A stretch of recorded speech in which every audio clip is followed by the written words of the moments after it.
Doctor Pradeep paediatrician here. So రీసెంట్గా influenza వ్యాక్సిన్లో ఉన్నటువంటి థయోమెరజోల్ అనే మెర్క్యూరీ కంపౌండ్ మీద పెద్ద ప్రాబ్లం చర్చ నడుస్తున్నది.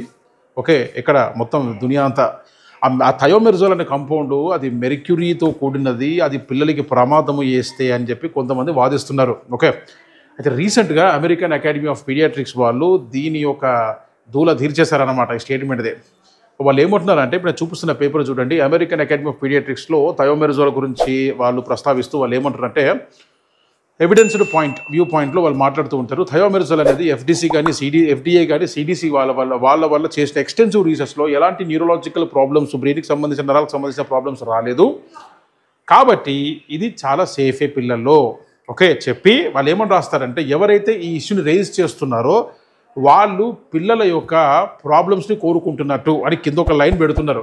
అంటే ఆ వ్యాక్సిన్స్ మీద నమ్మకము కోల్పోయేటట్టుగా, ఆ వ్యాక్సిన్స్ అనేది ఇవ్వకూడదు అన్నట్టుగా అవి మరి కంపెనీస్ రైజ్ చేస్తున్నారా లేకపోతే పబ్లిక్ రైజ్ చేస్తున్నారా, ఎక్కడి నుంచి ఇష్యూస్ వస్తున్నాయి. కానీ ఆ థయోమెరజోల్ అనే కంపౌండ్ వల్ల ఎలాంటి న్యూరలాజికల్ డెఫిసిట్స్ మేము చూడట్లేదు అని చెప్పి అమెరికన్ అకాడమీ ఆఫ్ పీడియాట్రిక్స్ వాళ్ళు క్లియర్గా కన్ఫర్మేషన్ ఫ్యాక్ట్ లెటర్ని వాళ్ళు రీసెర్చ్ పేపర్లో ఇచ్చారు. సో వేయించుకోండి, అపోహలు నమ్మొద్దు. సరేనా?